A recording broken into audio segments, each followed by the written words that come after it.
খারাপ কপাল হতে পারে, আমাকে দেখি বুঝুন। আমার তো কেউ নেই, একলা একলা ঘুরে বেড়াই রাস্তাঘাটে পাগলের মতন। সে সবাই জানে, যারা আমাকে চেনে তারা জানে যেটা পাগলা হয়তো। ঠিক আছে, একলা একলা ঘুরে বেড়ায়।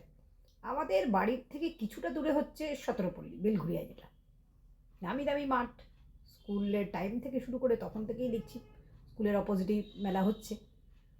তখনও কোনো দিন যেতে পারিনি, যাওয়ার ইচ্ছা জাগেনি, বুড়ো দামড়া হয়ে গেছি। এখন ইচ্ছা হলো যাই। হঠাৎ করে দেখলাম ওখানে চেয়ার টেবিল সব ফাঁকা ফাঁকা, কিছু একটা গোটাচ্ছে। তা জিজ্ঞেস করলাম, দাদা কী গোটাচ্ছ? না, মেলা উঠে গেছে, পুষ্পমেলাটা উঠে গেছে। তা কবে থেকে শুরু হয়েছিল? 4 তারিখ থেকে শুরু হয়েছিল, 18 তারিখ পর্যন্ত। অ্যাকচুয়ালি মেলাটা হচ্ছে পুষ্প মেলা, সতেরোপল্লীর পুষ্প মেলা নামে পরিচিত।